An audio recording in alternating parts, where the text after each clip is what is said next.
جی بسم اللہ الرحمن الرحیم الحمد للہ رب العالمین والصلاة والسلام علی اشرف الانبیاء والمرسلین وعلی آلہ الطیبین الطاہرین المعصومین ولا يقبل منها شفاعة ولا يؤخذ منها عدل ولا هم ينصرون۔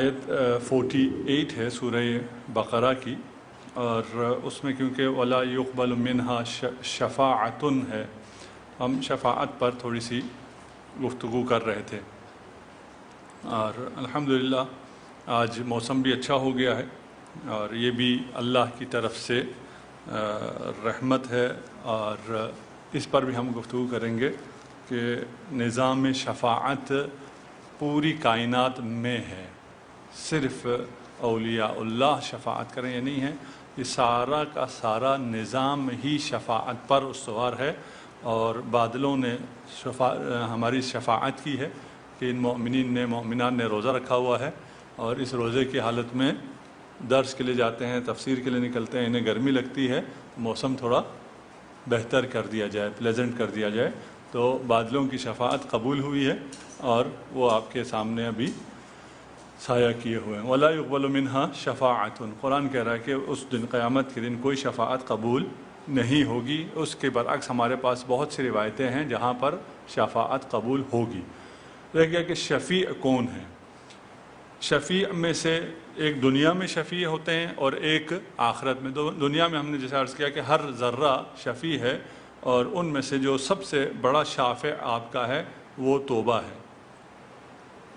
اگر انسان اپنے توبہ کے ذریعے اپنے گناہوں کو ختم کرنا چاہے تو یہ اس کے لیے ممکن ہے۔ قل یا عبادی الذین اسرفوا علی انفسہم لا تقنطوا من رحمت اللہ ان اللہ یغفر الذنوب جميعا، اللہ تمام گناہوں کو بخش دے گا اگر آپ توبہ کریں تو جميعا، ذنوب تمام جتنے بھی گناہ ہیں سب کے سب معاف ہو سکتے ہیں اور معاف ہو جائیں گے توبہ کے ذریعے۔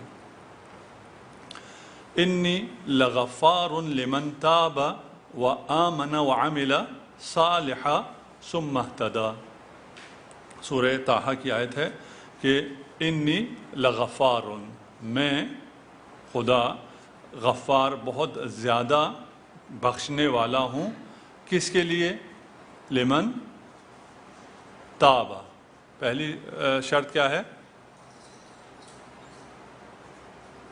آپ ساتھ بولیں گے، ابھی تک موسم انجوائے کر رہے ہیں؟ یہ سورہ طٰہٰ کی 82 ہے۔ ابھی تو ہم وہی 48 میں تھے نا، ہم 48 میں، اسی 48 میں لا يقبل منها شفاعتن کو پڑھ رہے ہیں، شفاعت کو کمپلیٹ کر رہے ہیں، کل والی ورڈز ہی ہے، اس میں سے شفاعت کو ہم صرف کمپلیٹ کر رہے ہیں۔ شفاعت کمپلیٹ کرتے ہوئے ہم نے کہا کہ شفاعت شفیع جو ہیں، شفاعت کرنے والے دنیا میں ہر ذرہ شفیع ہے۔ ابھی فی الحال ہم توبہ کی بات کر رہے ہیں کہ توبہ بھی شفیع ہے، اگر ہم توبہ کریں ہمارے سارے گناہ معاف ہو جاتے ہیں۔ انی لغفار، میں بہت زیادہ بخشنے والا ہوں، کس کے لیے؟ لمن تاب، جو توبہ کرے، وآمن، ایمان لے کے آئے، وعمل صالحا، عمل صالح، ٹھیک، توبہ کرنا چاہیے، ایمان ہونا چاہیے، ایمان نہیں ہے تو توبہ کا تصور بھی نہیں ہے، ایمان کے ساتھ عمل صالح بھی چاہیے۔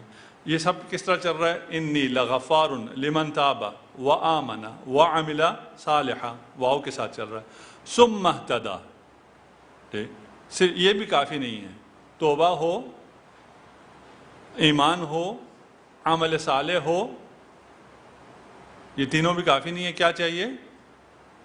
ہدایت، ٹھیک ہے، اور ہدایت واؤ کے ساتھ نہیں ہے، یعنی چار چیزیں نہیں چاہیے کہ توبہ، ایمان، عمل صالح اور ہدایت، یہ نہیں چاہیے، بلکہ ہدایت ہو، راہ مستقیم پر ہو تو پھر یہ باقی چیزیں آپ کو کام دیں گی۔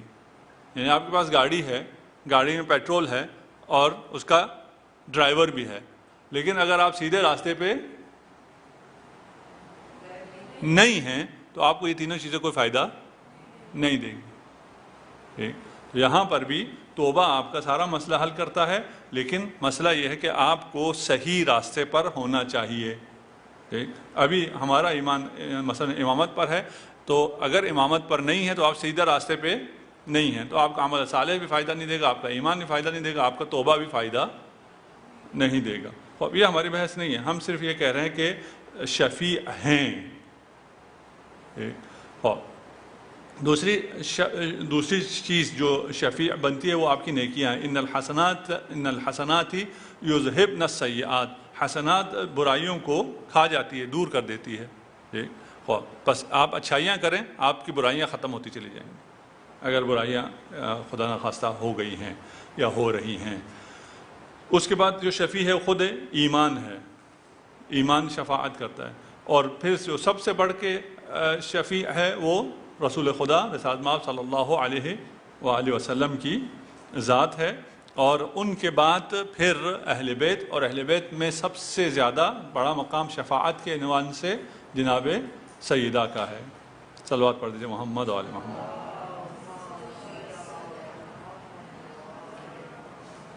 ملائکہ شفاعت کرتے ہیں، مومنین شفاعت کرتے ہیں. یہ سب جو ہم ایک دوسرے کے لیے دعا کرتے ہیں شفاعت ہے نا، ایک دوسرے کی مغفرت کے لیے دعا کرتے ہیں، یہ ہم شفاعت کر رہے ہوتے ہیں، اللہ سے مانگ رہے ہوتے ہیں. آخرت میں کون شفیع ہوگا؟ آخرت میں انبیاء شفیع ہیں، ملائکہ شفیع ہیں، ائمہ شفیع ہیں، شہداء شفیع ہیں، والدین شفیع ہیں، مومنین شفیع ہیں. یہ لوگ آخرت میں بھی شفاعت کریں گے. ہاں قرآن بھی ہے، ٹھیک ہے نا، قرآن بھی شفیع ہے. ٹھیک. اور یہ جو آپ ابھی بیٹھ کے قرآن پڑھ رہے ہیں، یہ قرآن سمجھنا اور یہ قرآن پڑھنا یہ بھی شفاعت کرے گا انشاءاللہ.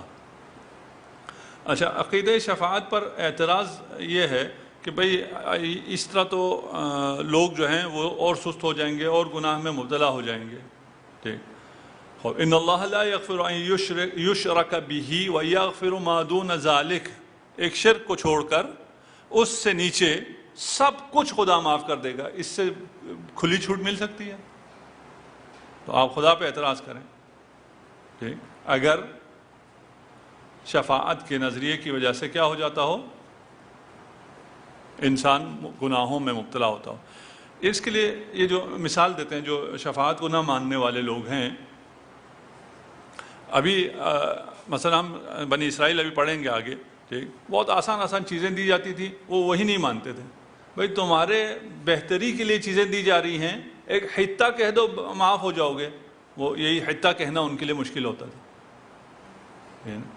تمہیں کیا مسئلہ ہے؟ تمہارے اپنے لیے، تمہاری بہتری کے لیے، تمہارے لیے ایک نعمت دی جا رہی ہے، تم اسی کو نہیں مان رہے ہو، اسی کا انکار کر رہے ہو. یہاں پر بھی یہ جو مسلمان جو شفاعت کو نہیں مانتے، آپ کے لیے ایک چیز دی جا رہی ہے، آپ خود اس کو نہیں مانتے. اچھا، مثال کیا دیتے ہیں، اور اس کو پھر ہماری یوتھ میں اور عام اس میں مانا بھی جا رہا ہے مسئلہ. اس لیے میں اس مثال کو، وہ کہتے ہیں جی ایک آدمی ہے، کارخانے کا مالک ہے، اس کا ایک منشی ہے، اس کا ایک نوکر ہے، کام کرتا ہے، مینیجر ہے، جو بھی ہے. یہ آدمی جو مزدور ہے، یہ اگر صرف مالک کے لیے کام کرے اور مالک ہی اس کا حساب کتاب لیتا ہو، پھر تو یہ ٹھیک کام کرے گا اور مالک کے فائدے میں کام کرے گا. اگر درمیان میں منشی آ جائے اور منشی کی سفارش چلتی ہو، تو یہ مالک آ کے دیکھے گا یہ صحیح کام نہیں کر رہا، وہ کہے گا اس کو نکالو، یہ مجھے نقصان دے رہا ہے. منشی آئے گا، کہے گا نہیں آپ کو نہیں پتا، اس نے فلان جگہ اتنا اچھا کام کیا ہے، یہ اتنا وفادار ہے، اور یہ جو ہے اتنا اوور ٹائم لگاتا ہے، اور ہمارا فلان کام بھی حل کیا، کیا کیا، اس کی شفاعت کرتا ہے. وہ کہتا ہے اچھا چلو اس کو رکھ لو.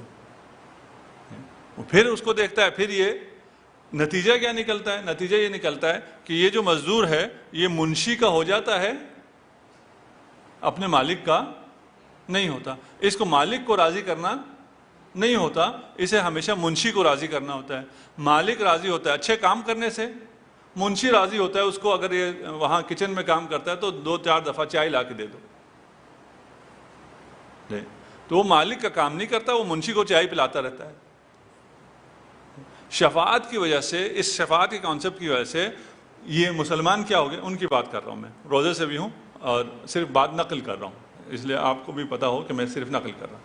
مسلمان کیا کرتے ہیں؟ خدا کو چھوڑ کے قبروں پہ چلے جاتے ہیں، خدا کو راضی نہیں کرتے، قبروں پہ چادریں چڑھاتے رہتے ہیں کہ چلیں خدا راضی نہ ہو تو کوئی نہیں، یہ مجھے بچا لے گا۔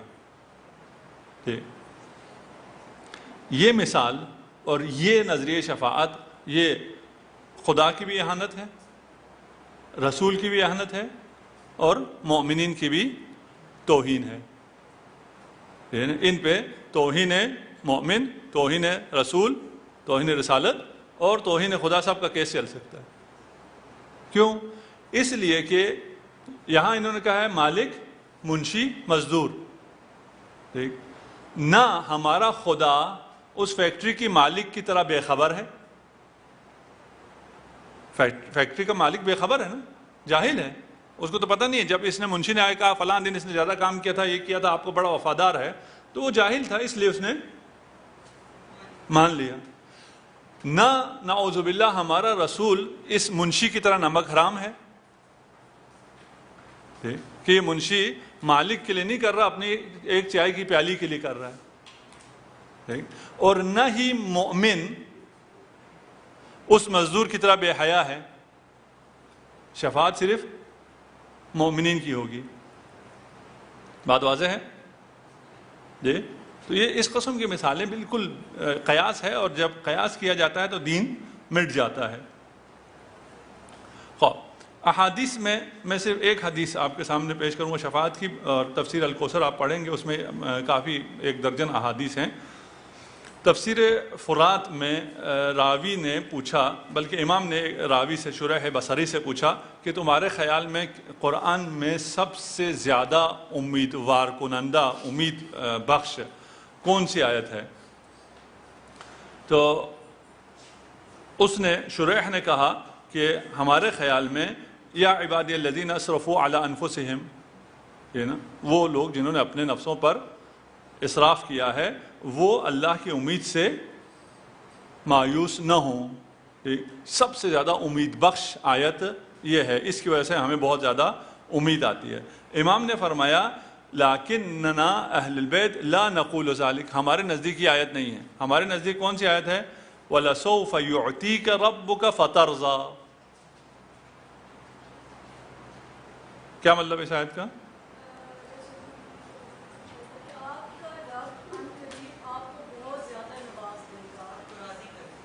ہاں، اتنا نوازے گا کہ آپ راضی ہو جائیں۔ یہ جو رسالت میں آپ کو نوازا جا رہا ہے، کس چیز سے نوازا جا رہا ہے؟ شفاعت۔ تو پھر سب سے زیادہ امیدوار کنندہ کون سا ہے؟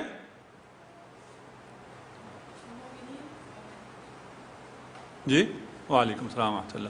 یہی آیا ہم ابھی 48 میں ہی ہیں۔ یہ آیت جہاں خدا کہہ رہا ہے کہ ہم آپ کو اتنا عطا کریں گے کہ آپ راضی ہو جائیں۔ اچھا، ایک عطا یہاں پر 2 چیزیں ہیں، ایک پروردگار کی عطا ہے اور دوسرا آن حضرت کی رضا ہے۔ ان دونوں کو سمجھنا ہوگا، ٹھیک؟ ان دونوں کا خلاصہ کیا ہے، مجموع کیا ہے؟ شفاعت۔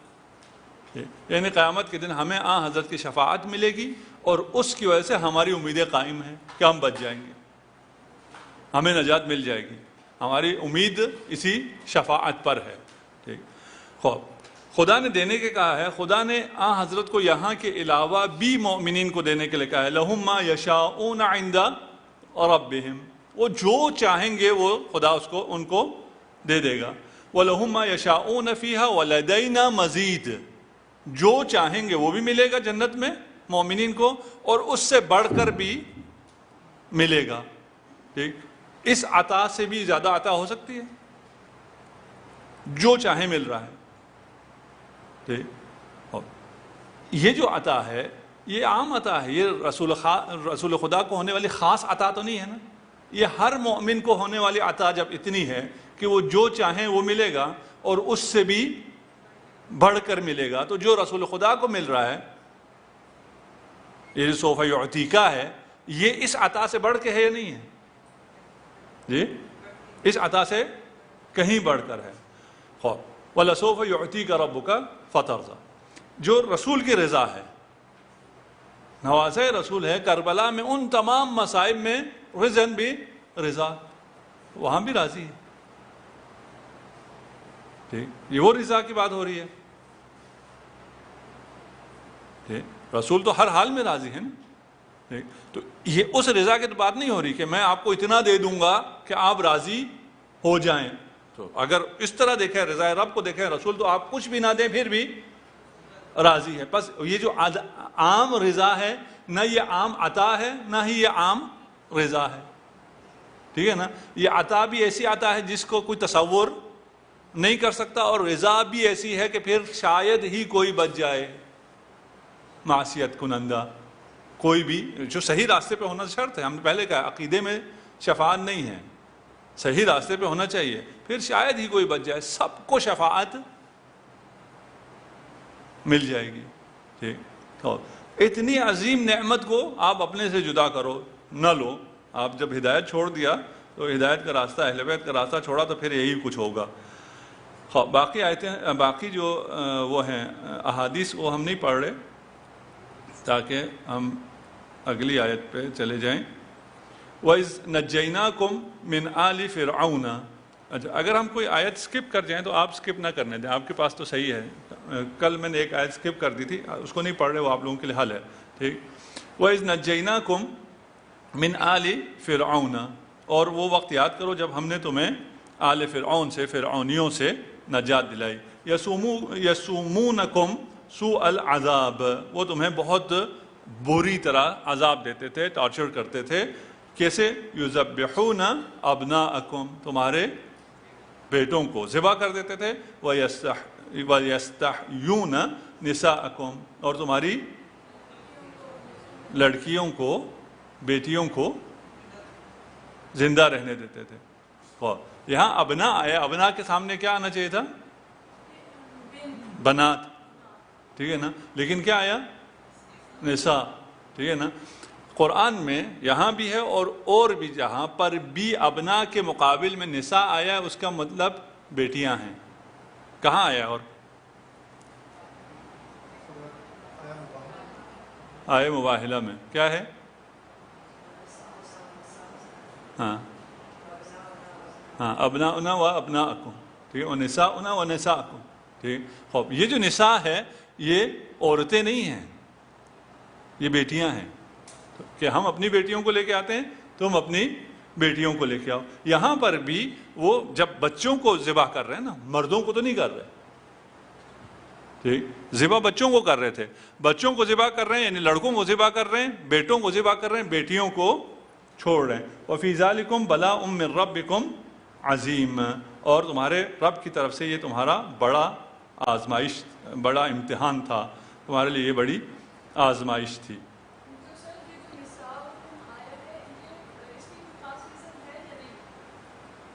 خاص ریزن؟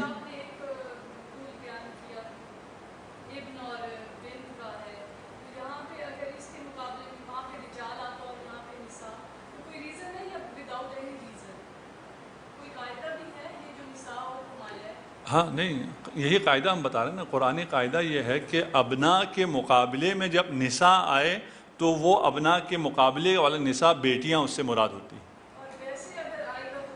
ہاں، رجال کے مقابلے میں آئے گا تو عورتیں ہوں گی نا. رجالکم اور نساؤکم ہو تو پھر کیا ہوگا؟ تمہارے مرد اور تمہاری عورتیں. ابناؤکم و نساؤکم اگر کہیں تو پھر تمہارے بیٹے، تمہاری بیٹیاں.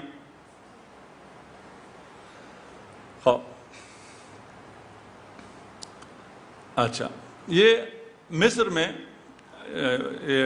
فرعون بھی مصر میں ہے. ٹھیک. اور یہ ہمیں ابھی تاریخ بیان نہیں ہو رہی ہے. قرآن جو بیان کر رہا ہے اس میں کوئی ہسٹری بیان نہیں ہو رہی، اور کون کب آیا، کتنا رہا، کس طرح حکومت کی، کیا ہوا، اور اس کے ترتیب بھی وہ نہیں ہے. جو آیتیں ابھی چل رہی ہیں اس ترتیب سے بھی نہیں چل رہی ہیں کہ آپ کو کہیں جناب آدم کی بات ہوئی تھی، اب آدم سے آپ سیدھا کہاں آگے؟ بنی اسرائیل پہ آگے. درمیان میں اور کیا کیا ہوا؟ ابھی اس سے کوئی ہمیں کام نہیں ہے. ٹھیک.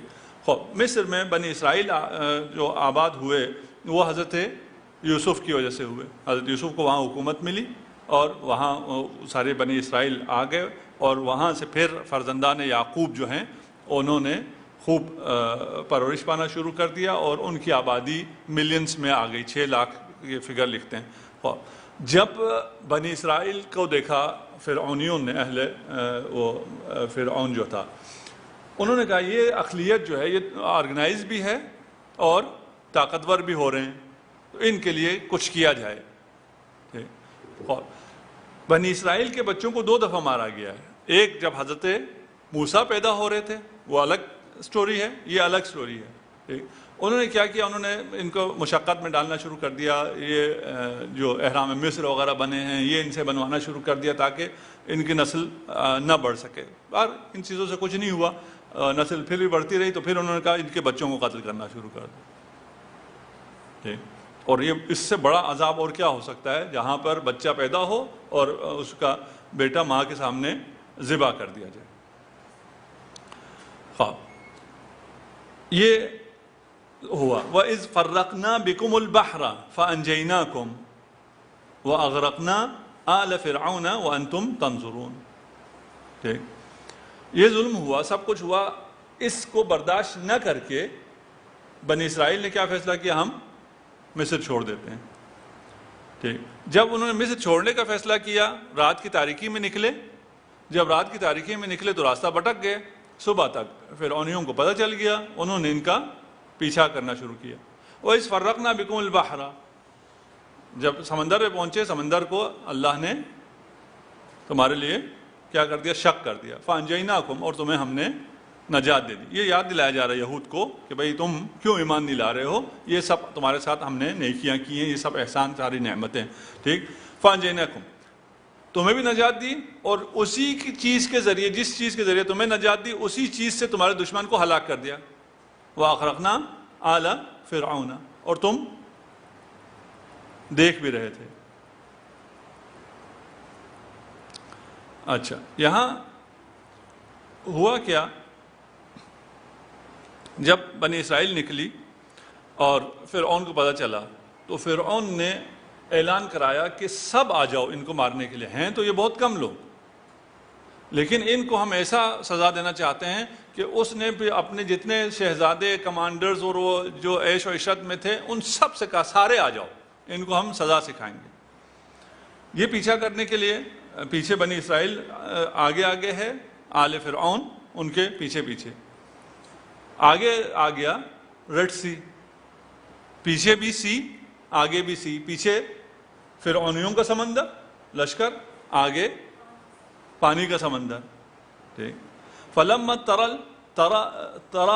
تَرَى الْجَمْعَانِ قَالَ أَصْحَابُ مُوسَىٰ إِنَّا لَمُدْرَكُونَ۔ ٹھیک، جب انہوں نے ایک دوسرے کو دیکھا، یعنی وہ فرعون والے نظر آنا شروع ہو گئے، ان کی آنکھیں نظر آنا شروع ہو گئی، اس میں سے جو آگ برس رہی تھی۔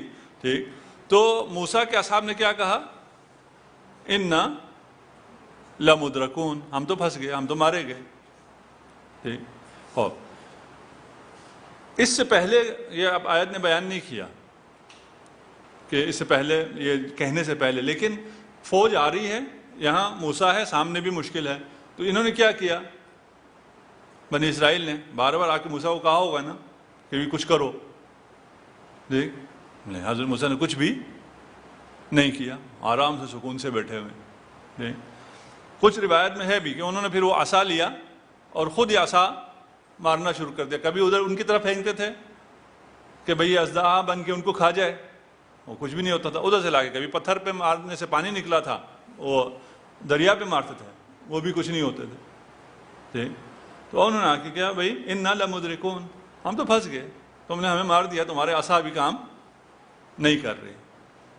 حضرت موسیٰ نے کیا جواب دیا، قَالَ كَلَّا، ہم ہرگز نہیں پھنسے، ہم ٹریپ نہیں ہوئے۔ ٹھیک، پھر ٹریپ نہیں ہوئے تو راستہ کدھر ہے، راستہ دکھاؤ، راستہ اِنَّ مَعِيَ رَبِّي، راستہ یہ ہے کہ میرا رب میرے ساتھ ہے، سَيَهْدِينِ۔ ہماری طرح کوئی آدمی ہوتا تو پھر کہتا ہے کیوں مجھے ابھی تک راستہ نہیں ملا، ٹریپ ہو چکے ہیں ہم، وہ کہتا ہے نہیں، تمہاری نظر عصا پہ تھی، میری نظر خدا پر۔ ٹھیک. ہاں اس سے بڑا ٹرائب ہو سکتا ہے؟ ہماری زندگی میں تو نہیں آ سکتا کہ پیچھے سمندر فوج کا ہو، آگے سمندر پانی کا ہو اور کوئی راستہ نہ ہو. ہماری زندگی میں اس سے بڑا ٹرائب نہیں آ سکتا. جو بھی آئے گا اس سے کم ہی ہوگا. ٹھیک. خوب جو موسیٰ کے پاس ہے وہ ہمارے پاس ہے یا نہیں؟ جی ہے. وہ عصا کی قوت پہ تو موسیٰ کو اعتماد نہیں تھا نا. موسیٰ نے یہ تو نہیں کہا نا ان معی عصایا، یہ وہ عصا ابھی تک میرے پاس ہے. نہیں کہا ان معی ربی. ٹھیک ہے. وہ رب آپ کے پاس بھی ہے اور ہمارے پاس بھی. فَأَوْحَيْنَا إِلَى مُوسَىٰ أَنْ أَضْرِبْ بِعَصَاكَ الْبَحْرَ. جب ایسا ہو گیا اور موسیٰ نے کہا کہ میرا رب ہے وہی ہدایت کرے گا، تو پھر خدا کی طرف سے وحی آئی کہ اب اس عصا کو مارو. فَانْفَلَقَ فَكَانَ كُلُّ فِرْقٍ كَالطَّوْدِ الْعَظِيمِ. پھر سورج اور سمندر جو ہے وہ شق ہو گیا اور دونوں طرف جو ہے وہ پہاڑ، پانی کا پہاڑ، عظیم پہاڑ تھا. خوب اس کے بعد وہ اس دریا سے، سمندر سے گزر گئے اور جب فرعون والے آئے وہ اسی میں غرق ہو گئے. یہاں پر ایک مسئلہ جو ہے وہ یہ ہے کہ لوگوں کو سائنٹیفک تفسیر کرنے کی بہت زیادہ بیماری ہے کہ بھئی ہر چیز کو سائنٹیفک ہونا چاہیے. ہم نے معجزے پہ بحث نہیں کی تھی کہ معجزہ کیا ہوتا ہے، وہ کبھی بحث کریں گے. یہ سب بھی معجزات ہیں. وہ لوگ معجزے کو بھی سائنٹیفک اس کی توجیح کرنے کی کوشش کرتے ہیں کہ بھئی یہاں پر یہ کیا ہوا. حضرت موسیٰ نے لاٹھی ماری، عصا کے مارنے سے دریا پھٹ گیا. دریا پھٹا، وہ پتہ ہے کیا توجیح کرتے ہیں؟ کہتے ہیں یہ جو ہے مد و جزر تھا. جب موسیٰ گزر رہا تھا تو چاند نزدیک آ گیا تھا تو پانی اوپر آ گیا. ٹھیک. اور موسیٰ کے گزرنے کے بعد پھر جزر ہو گیا، فرعون والے غرق ہو گئے. صحیح ہے. ٹھیک. اگلی ابھی آئے گی، اس کے بعد پھر اس پہ تبصرہ کرتے ہیں. وَإِذْ وَعَدْنَا مُوسَىٰ 40 لَيْلَةً. ہم نے، اور وہ وقت یاد کرو، اس جب جہاں بھی آئے گا یعنی وہ وقت یاد کرو جب ہم نے موسیٰ سے 40 راتوں کا وعدہ کیا تھا. وَإِذْ وَعَدْنَا مُوسَىٰ 40 لَيْلَةً ثُمَّ اتَّخَذْتُمُ الْعِجْلَ مِن بَعْدِهِ. اس کے بعد تم نے گوسالہ پرستی شروع کر دی. وَأَنْتُمْ ظَالِمُونَ. تم ظالم ہو. ثُمَّ عَفَوْنَا عَنْكُمْ مِن بَعْدِ ذَلِكَ لَعَلَّكُمْ تَشْكُرُونَ. پھر اس کے بعد ہم نے تمہیں معاف بھی کر دیا کہ شاید تم کیا ہو جاؤ، شکر گزار بن جاؤ. وَإِذْ آتَيْنَا مُوسَى الْكِتَابَ وَالْفُرْقَانَ لَعَلَّكُمْ تَهْتَدُونَ. اور ہم نے موسیٰ کو، وہ وقت بھی یاد کرو، نعمتوں کا ذکر ہو رہا ہے نا، تمہیں نجات دلائی، تمہیں ادھر تمہارے دشمن کو غرق کیا، اور ادھر آ کے تمہارے لیے ہم نے اذ آتینا موسیٰ الکتاب والفرقان، موسیٰ کو ہم نے تورات دی جو کہ کیا ہے، کتاب بھی ہے اور فرقان بھی ہے. تمہیں حق اور باطل کی تمیز کرنا تمہارے لیے آسان تھا. تم رسول پہ کیوں ایمان نہیں لا رہے؟ تمہارے لیے تو تمیز کرنا آسان ہے، تمہارے پاس فرقان ہے.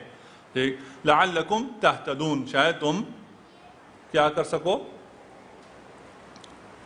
ہدایت پا سکو. اچھا جی، یہ جو حضرت موسیٰ گئے ہیں کوہ طور پہ، پہلے کتنے دن کے لیے گئے تھے؟ 30 ڈیز کے لیے. ٹھیک ہے نا. وَوَعَدْنَا مُوسَىٰ 30 لَيْلَةً. موسیٰ سے ہم نے کہا تھا کہ آپ 30 راتوں کے لیے آ جائیں. وَأَتْمَمْنَاهَا بِعَشْرٍ. اس کے بعد پھر ہم نے 10 اور اس میں اضافہ کر دیا. ایک تو یہ ہوا کہ پھر 40 کا فگر میں کوئی راز ہے، یہ نا کہ اگر 40 دن آپ ریاضت کرتے ہیں یا کوئی عبادت کرتے ہیں یا اخلاص کرتے ہیں، اپنے دل کو خالص کرتے ہیں، من اخلص للہ 40 صباحا ظہرت ینابیع الحکم من قلبہ علی لسانہ. جس نے 40 دن اپنے آپ کو اللہ کے لیے خالص کیا، اس کے دل سے حکمت کے چشمے پھوٹتے ہیں اور اس کی زبان پر جاری ہو جاتے ہیں. ٹھیک. اچھا، یہاں بلایا تھا 30 دن کے لیے، اس کے بعد ہو گئے 40 دن. ٹھیک. اسے ہم اپنی اصطلاح میں بدا کہتے ہیں، اس میں پھر کبھی بحث کریں گے، صرف آپ کو پتہ ہو، ٹھیک، یعنی اللہ کا فیصلہ اگر تکوینیات میں تبدیل ہو جائے، یہ تکوین ہے نا، تشریع نہیں ہے، یعنی اگر اللہ نے پہلے آپ سے کہا ہو 2 مہینے روزہ رکھو، اس کے بعد کہیں 1 مہینہ روزہ رکھو، تو یہ کیا ہے؟ نسخ ہے۔ ٹھیک، اللہ نے آپ سے کہا ہے کہ 10 دن کے لیے جاؤ، اس کے بعد کہ 20 دن کے لیے چلے جاؤ، یہ بدا ہے، یعنی اللہ کا فیصلہ تکوینیات میں تبدیل ہوا۔ ٹھیک، جس طرح اللہ کا فیصلہ تشریعیات میں بھی تبدیل ہوتا ہے، کیونکہ نسخ ہو جاتا ہے۔ یہاں جب تکوینیات میں تبدیل ہوتا ہے اس کو ہم بدا کہتے ہیں۔ کوئی اور مثال بدا کی؟ آپ ایک مثال دیں تاکہ مجھے تھوڑا سا اطمینان ہو جائے نا کہ واضح ہے بات۔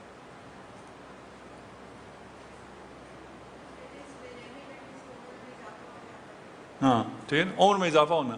آپ کی عمر 80 سال تھی، خدا کا فیصلہ تھا نا، تقدیر میں لکھا ہوا تھا آپ کی عمر 80 سال، یہ تکوینیات ہے۔ پھر خدا نے اپنا فیصلہ تبدیل کر لیا اور آپ کو 100 سال زندگی دے دی آپ کی صلہ رحمی کی وجہ سے۔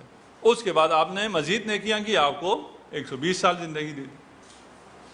ٹھیک، خوب، ہم کہتے ہیں یہ بدا ہو سکتا ہے، ابھی اس پہ پھر وہ بات نہیں کرتے، لیکن اصل یہاں یہ ہے کہ 30 دن کے لیے گئے، 40 دن ہو گئے، 10 دن جب اوپر ہو گیا تو انہوں نے کہا جی موسیٰ تو گیا۔ موسیٰ گیا تو موسیٰ اپنا جانشین چھوڑ گیا تھا یا نہیں؟ چھوڑ گئے تھے، ٹھیک ہے نا۔ لوگوں کی سنت کیا ہے؟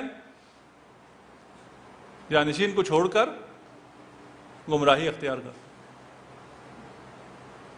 جو گزشتہ امتوں نے کیا ہے وہ اس امت میں بھی ہوگا، حدیث ہے۔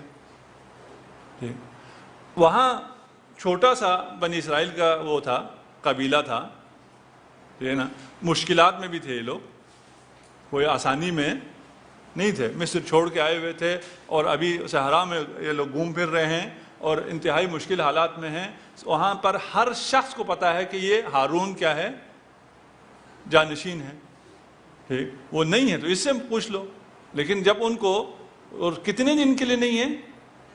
10 دن بھی پورے نہیں ہوئے نا، 10 دن سے پہلے یہ انحراف شروع ہو گیا ہے، 30 دن کے فوراً بعد، رحلت بھی نہیں ہوئی، شہادت بھی نہیں ہوئی۔ ان کا خیال تھا یہ گیا خدا کے پاس 30 دن کے لیے گیا تھا اور 31واں دن انتظار کیا، 32ویں دن سے شروع کر دیا کہ بھئی یہ تو گیا، اب ہم کیا کریں؟ اب ہمیں خود کچھ کرنا چاہیے۔ خود کیا کرنا چاہیے؟ انہوں نے مصر میں دیکھا تھا کہ گائیں کو پرستش ہوتی تھی اور بت پرستش ہوتی تھی، ثم اتخذتم العجل من بعدہ، جانشین کو چھوڑ کر کیا شروع کر دیا؟ بت پرستی شروع کر دی۔ وَأَنْتُمْ ظَالِمُونَ، ٹھیک، یہ تمہاری طرف سے بڑا ظلم ہے۔ وَإِذْ قَالَ مُوسَىٰ لِقَوْمِهِ يَا قَوْمِ إِنَّكُمْ ظَلَمْتُمْ أَنفُسَكُمْ بِاتِّخَاذِكُمُ الْعِجْلَ، اور وہ وقت بھی یاد کرو جب موسیٰ نے اپنی قوم سے کہا کہ انکم ظلمتم انفسکم، تم نے اپنے نفسوں پر ظلم کیا۔ کس طرح ظلم کیا؟ باتخاذکم العجل، تم نے گوسالہ پرستی کو اختیار کر کے۔ فتوبوا الی بارئکم، اپنے پروردگار کے حضور کیا کرو؟ توبہ کرو۔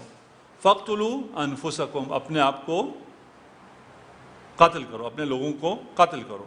ذالکم خیر لکم عند بارئکم، اور یہ تمہارے لیے تمہارے خالق کے نزدیک بہت بہتر ہے۔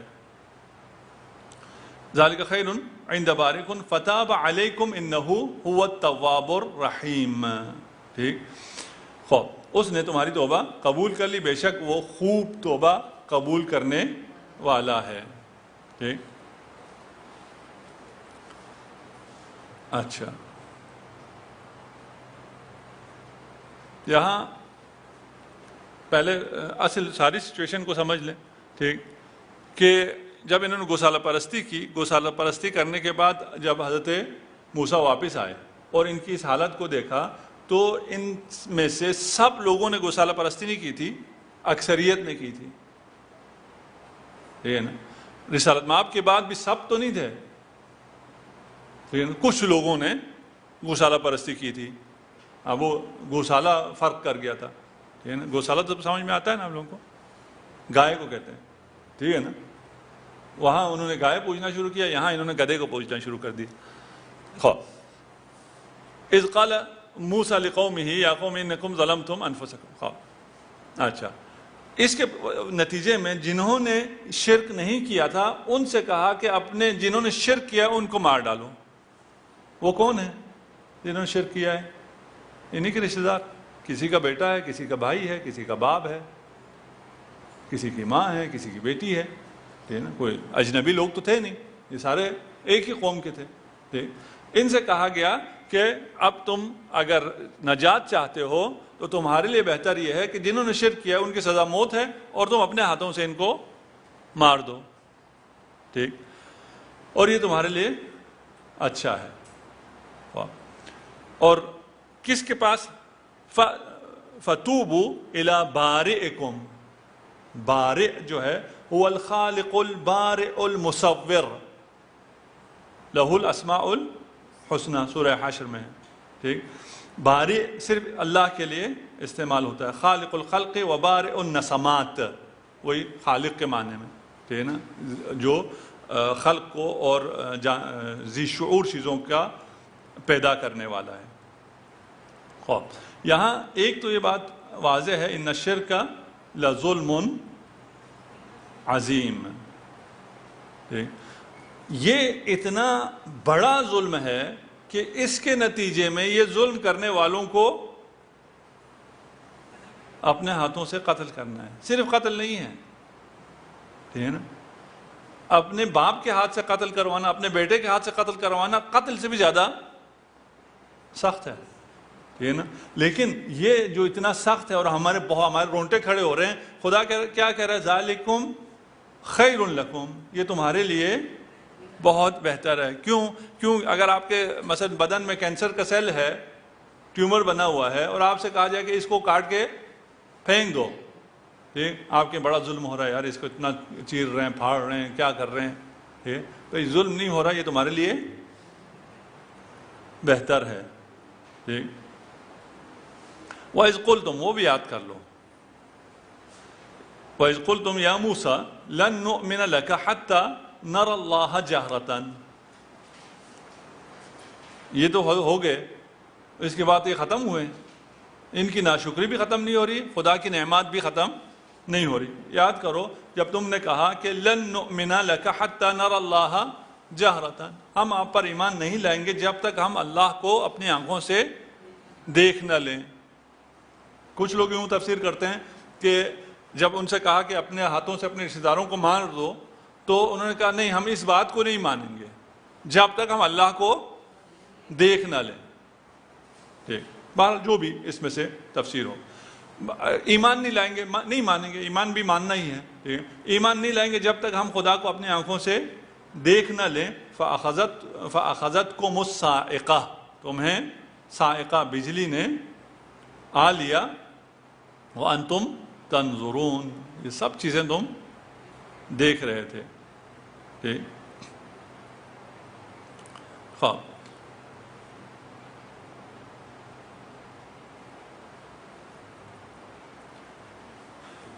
یہاں پر دریا شق ہوا، نجات ملی، دشمن غرق ہوا، اس کے باوجود گوسالہ پرستی کر رہے ہیں.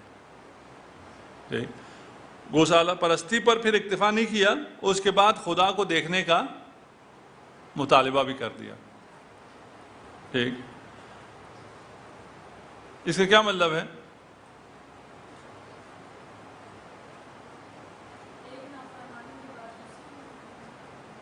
خدا کو محسوسات میں تلاش کر رہے ہیں. ٹھیک، خدا کو گوسالہ پرستی میں وہ اب معبود عبادت کر رہے تھے نا اس کی. محسوسات میں خدا کو تلاش کر رہے ہیں کہ ہمیں محسوس ہونا چاہیے، آنکھوں سے نظر آنا چاہیے، یا وہ بت کی شکل میں نظر آئے یا وہ خود نظر آئے. ٹھیک ہے نا، مٹیریل ہوگا تو نظر آئے گا نا. خود ہمیں اپنی آنکھوں سے ہم ڈائریکٹ ہم خدا کو دیکھنا چاہتے ہیں. یہ خدا کی شان میں اتنی بڑی گستاخی ہے کہ اس سے بڑا ظلم نہیں ہے، اور اس کی سزا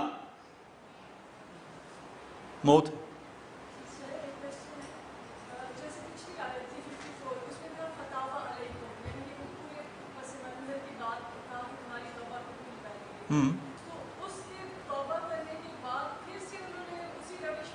ہاں ہاں پھر ابھی آگے بھی ہیں ابھی بس نہیں کیا ان کی روش ابھی ختم نہیں ہوئی ہے، ٹھیک ہے نا. یہی تو یاد دلایا جا رہا ہے کہ تمہیں وہاں ایسا ہوا، پھر تمہاری توبہ قبول ہوئی، پھر تم نے شرک کیا، پھر تمہیں وہاں بھی توبہ کہا ہے نا، شرک کے بعد بھی تو کہ ان کو مار دو، خدا توبہ قبول کرنے والا ہے، تمہاری توبہ پھر قبول ہو گئی. پھر انہوں نے کیا شروع کر دیا جی کہ ہم نے اللہ کو دیکھنا ہے. خوب جب اللہ کو دیکھنے کا وہ کیا تو پھر بجلی آ گئی. اچھا اللہ دیکھا جا سکتا ہے یا نہیں دیکھا جا سکتا؟ رؤیت خدا، رؤیت خدا یہ بحث ہے مسلمانوں میں. ہمارا عقیدہ ہے کہ رؤیت خدا ممکن نہیں ہے. یہ بالکل صریح آیت ہے نا. اس کو کیوں سائقہ نے انہوں نے صرف یہی مطالبہ کیا تھا اور تو کچھ بھی نہیں کیا تھا کہ بھئی ہمیں خدا دکھا دو. کہا یہ اہانت ہے خدا کی، یہ مطالبہ ہی شرک ہے اور اس مطالبے پر ہی سزا موت ہے. اور ہمارے لوگ جو ہیں ہمارے بھائی وہ کیا کہتے ہیں؟ خدا دیکھا جا سکتا ہے، رؤیت خدا ممکن ہے، قیامت کے دن دیکھا جائے گا.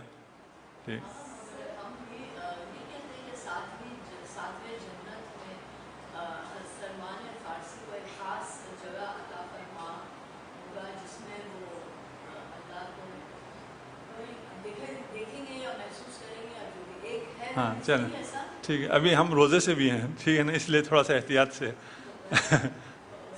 ہاں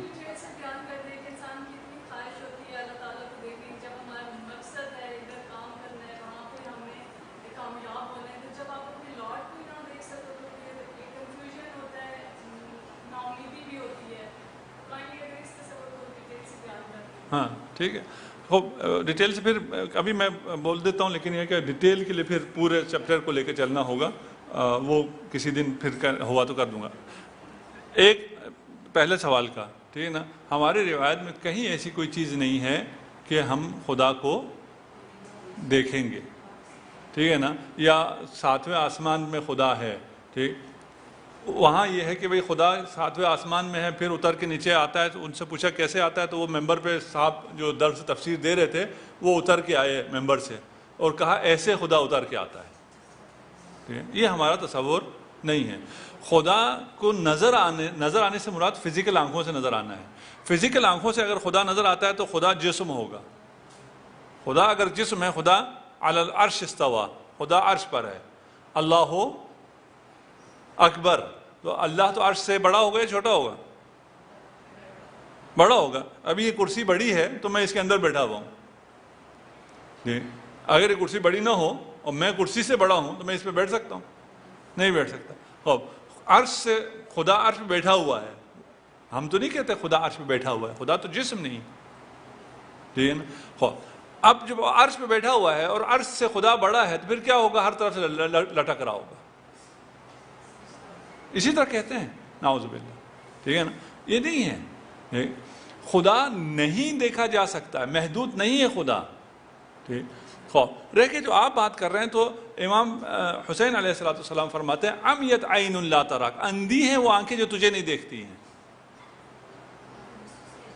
ٹھیک ہے نا، اندھی ہیں وہ آنکھیں، آنکھوں کے لیے کہا جا رہا ہے نا، اندھی ہیں وہ آنکھیں جو تجھے نہیں دیکھتی ہیں. ٹھیک، میں خدا کو نہیں دیکھتا تو پھر کس کو دیکھتا ہوں؟ ہم جی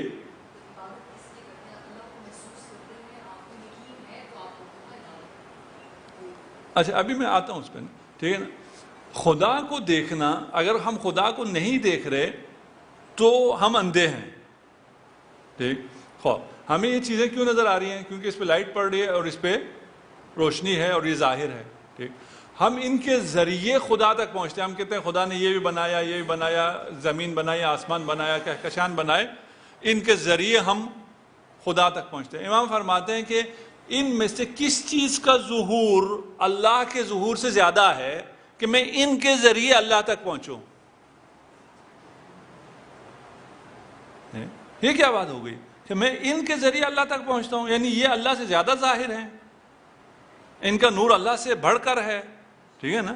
نہیں، بکا عرفتک، میں نے تیری معرفت خود تجھ سے حاصل کی ہے. اچھا ہونے کے لیے دیکھنا ضروری نہیں ہے. ایک اندھا ہے جس نے اپنے آپ کو نہیں دیکھا, اسے شک ہے وہ ہے نہیں. ہم نے اپنے آپ کو دیکھنے کے بعد ہمیں یقین آیا. ٹھیک, شیشے میں ہم نے جب دیکھا, پتہ نہیں سال کے ہوئے تھے 2 سال کے ہوئے تھے, اس کے بعد پتہ چلا اوہو میں بھی ہوں.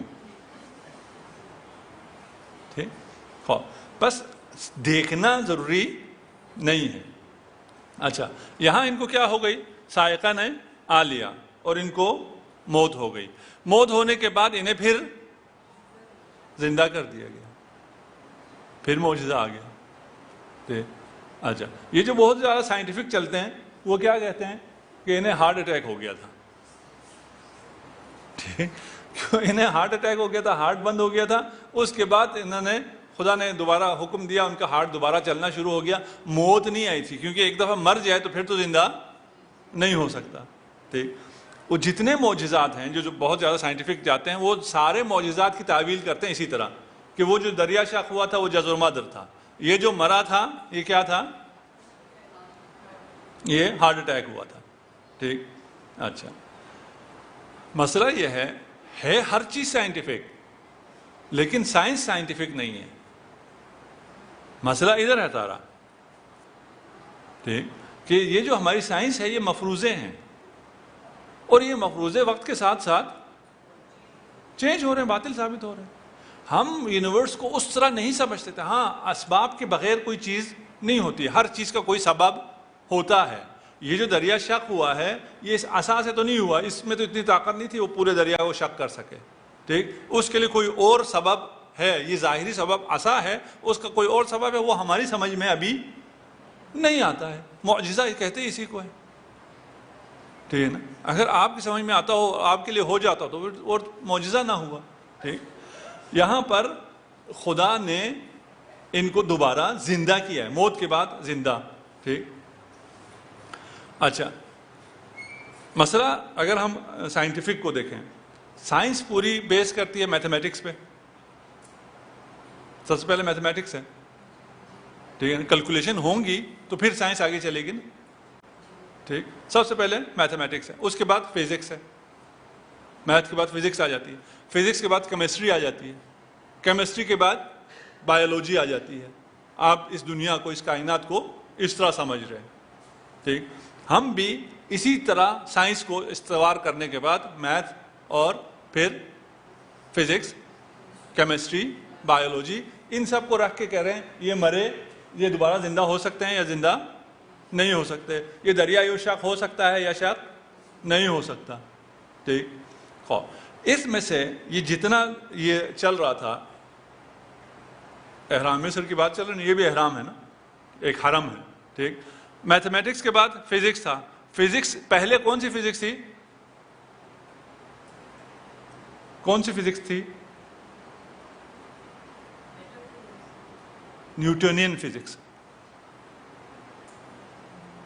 ٹھیک, ابھی تک نیوٹنین فزکس چل رہی تھی, ابھی سے مراد کچھ عرصہ پہلے تھی. ٹھیک, میتھمیٹکس, نیوٹنین فزکس, کیمسٹری, بایولوجی, ان سب پہ ہم معجزات کو بھی, قرآن کو بھی, سب کو سائنٹیفک بنا رہے تھے. اب کیا ہو گیا, نیوٹنین فزکس نکل گئی, اس کے بعد کون آ گئی, کوانٹم فزکس آ گئی.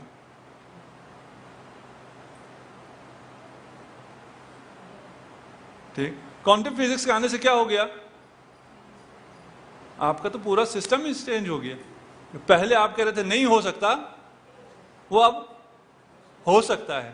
آپ کہتے تھے کہ روایت میں ہے امیر المومنین نے ایک دن میں کتنی جگہ, 40 جگہ افطار کر لیا, کھانا کھا لیا. یہ نہیں ہو سکتا. کیوں نہیں ہو سکتا, نیوٹنین فزکس کہتی ہے نہیں ہو سکتا. بھائی میں ایک پارٹیکل ہوں, ایک پارٹیکل ایک ہی جگہ ہو سکتا ہے. نیوٹنین فزکس میں 2 جگہ پہ نہیں ہو سکتا. اب کوانٹم فزکس کیا کہتی ہے جی, کوانٹم فزکس کہاں چلی گئی ہے, ایٹم کے اندر. ٹھیک, ایٹم کے اندر جانے کے بعد وہ جو الیکٹران وہاں ہیں ان الیکٹران کو انہوں نے دیکھا کہ یہ الیکٹران یہ جو باہر جو بڑے چیز مدار میں ایک مدار میں گھوم رہی ہے، اگر چاند ایک مدار میں ہے تو اسی مدار میں ہے، ٹھیک ہے، وہاں انہوں نے دیکھا کہ یہ الیکٹران جو ہے وہ ایک مدار میں اس مدار میں ہے، پھر کبھی اس مدار میں ہے، کبھی دونوں مدار میں ہے، ایک الیکٹران کبھی دونوں میں ہے، جو کہ ہمارے نیوٹنین فزکس میں نہیں ہو سکتا تھا کہ ایک پارٹیکل دو جگہ پہ ہو، ایک پارٹیکل ایک جگہ پہ ہو سکتا تھا، ٹھیک ہے، کوانٹم فزکس میں جانے کے بعد ایک دو جگہ پر ہو سکتا ہے، کوانٹم فزکس میں ہو سکتا ہے،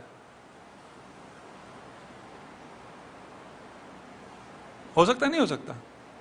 کچھ میں غلط پڑھ کے تو نہیں آ گیا، آپ لوگ خاموش ہو گئے جی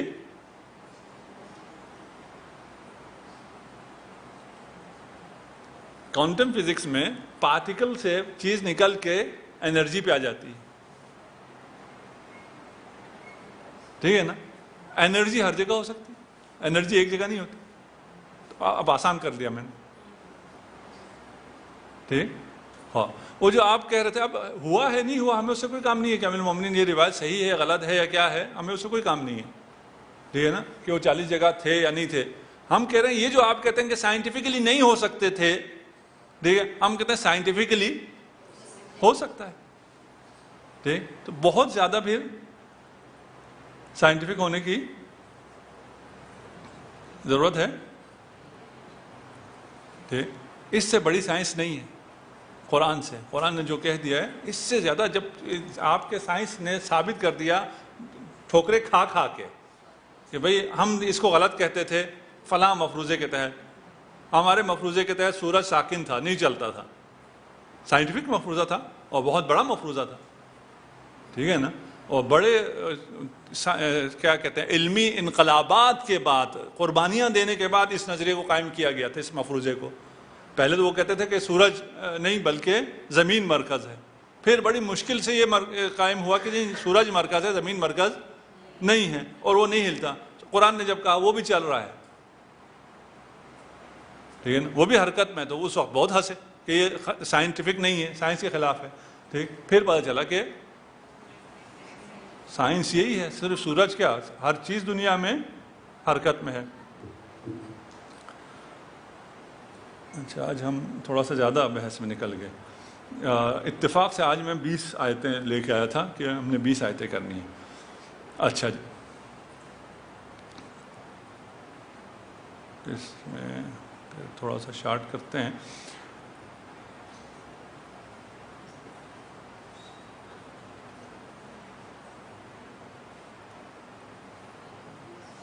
ثم بعثناکم من بعد موتکم لعلکم تشکرون، ٹھیک ہے نا، یہ جو معجزے کی بحث ادھر سے بھی ہے نا، ثم بعثناکم، اس کے بعد ہم نے تمہیں بعث کیا، دوبارہ زندہ کیا، من بعد موتکم، تمہارے موت کے بعد، ٹھیک، لعلکم تشکرون، ٹھیک، یہاں دوبارہ اگر آپ دیکھیں وہاں یہ تھا کہ ہم ایمان نہیں لائیں گے جب تک ہم دیکھ نہ لیں، یہی کہا تھا نا، خوب اس پہ کیا ہوا، فاخذتہم صاعقہ، بجلی نے انہیں آ لیا، ثم بعثناکم من بعد موتکم، موت کے بعد ان کو دوبارہ زندہ کر دیا، لعلکم تشکرون، ہونا کیا چاہیے تھا، ہم ایمان نہیں لائیں گے، ہم نے تمہیں موت کے بعد دوبارہ زندگی دے دی شاید تم ایمان لے آؤ، یہ نہیں کہا کہ شاید تم ایمان لے آؤ، ایمان تو تمہارا 7 نسلیں لے کے آئیں گی یہ سب کچھ دیکھنے کے بعد،